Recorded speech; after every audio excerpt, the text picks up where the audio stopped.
क्या जिस शांतनु नायडू पर रतन टाटा को इतना भरोसा था, अब टाटा ग्रुप के नए चेयरमैन पद से हटा दिया गया है? क्या शांतनु नायडू को टाटा ग्रुप से बाहर कर दिया गया है? अंदर की इन खबरों ने बाजार में हलचल मचा दी है। आखिर क्या है इसके पीछे की सच्चाई और क्यों यह खबर तेजी से फैल रही है? हम जिन पैसों के पीछे दौड़ते हैं, क्या वही वास्तव में जीवन के सुख का आधार है? यह एक सोचने का विषय है। बचपन से ही हमें बताया जाता रहा है कि पैसा कमाना बहुत जरूरी है ताकि समाज में हमारी प्रतिष्ठा बनी रहे। हमने यह भी सुना है कि पैसे से आप बिस्तर खरीद सकते हैं, लेकिन नींद नहीं। यह दुनिया स्वार्थ से भरी पड़ी है और लोग अपने फायदे के लिए किसी का भी उपयोग करने से पीछे नहीं हटते। कई लोग अपने स्वार्थ के लिए अपना जमीर बेच देते हैं। क्या सर रतन टाटा के मामले में भी ऐसा ही कुछ हुआ है?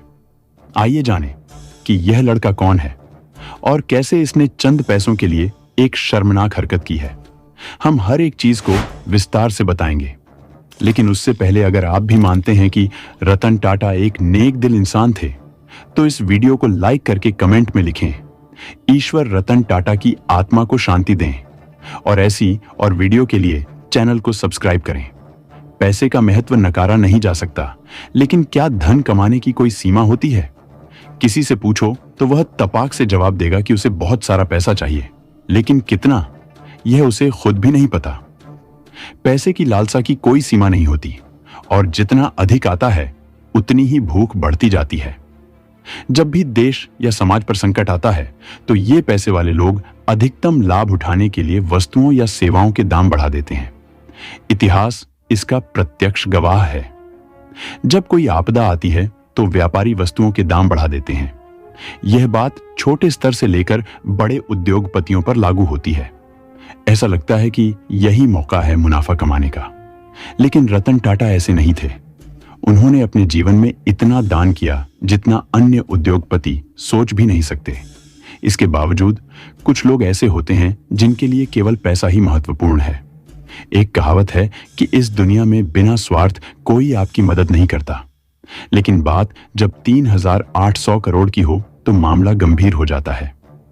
रतन टाटा के निधन के बाद उनके करीबी सहयोगी शांतनु नायडू की काफी चर्चा हो रही है, लेकिन अब मामला विवादों में घिरता नजर आ रहा है और उन पर गंभीर आरोप लगे हैं। आइए जानते हैं कि ये गंभीर आरोप क्या हैं।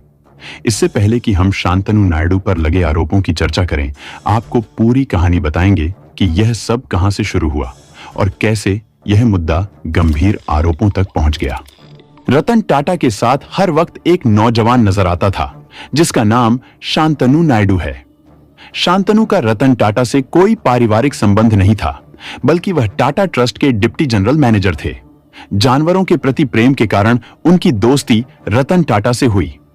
2014 में जब शांतनु पुणे के टाटा एलेक्सी में ऑटोमोबाइल डिजाइन इंजीनियर के रूप में काम कर रहे थे, उन्होंने सड़कों पर आवारा कुत्तों की सुरक्षा के लिए एक रिफ्लेक्टिव कॉलर बनाया, जिससे उनकी पहचान और रतन टाटा की मदद का सिलसिला शुरू हुआ। शांतनु की इस पहल को रतन टाटा ने फंडिंग देकर सपोर्ट किया और इसके बाद ही उनकी परियोजना मोटोपॉज ने जानवरों के लिए कई प्रोडक्ट्स बनाए।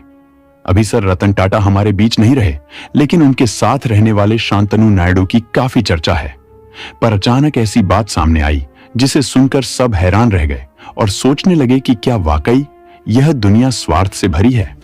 रतन टाटा के निधन के बाद शांतनु नायडू पर कुछ सोशल मीडिया प्रभावशाली लोगों द्वारा आरोप लगाए गए, जिनमें सबसे प्रमुख नाम बिग बॉस के पूर्व प्रतिभागी पुनीत सुपरस्टार का है।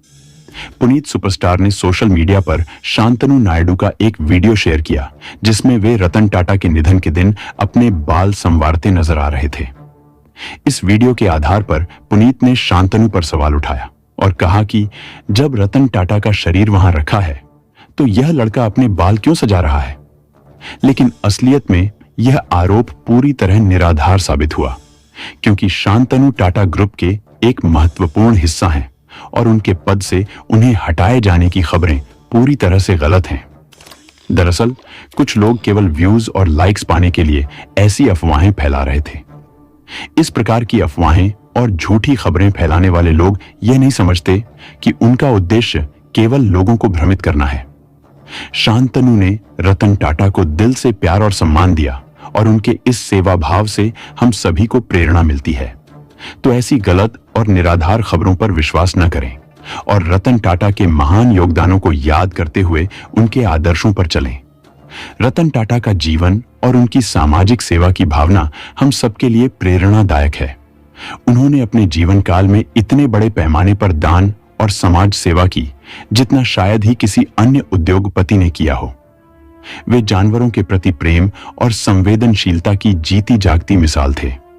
उनके निधन के बाद भी शांतनु नायडू जैसे लोग उनके इस आदर्श को आगे बढ़ा रहे हैं और हमें ऐसे लोगों की सराहना करनी चाहिए। यदि आप भी मानते हैं कि रतन टाटा एक महान व्यक्तित्व थे, तो इस वीडियो को लाइक करें और कमेंट में ईश्वर रतन टाटा की आत्मा को शांति दे लिखें। और इस तरह की और वीडियो के लिए हमारे चैनल को सब्सक्राइब करना ना भूलें।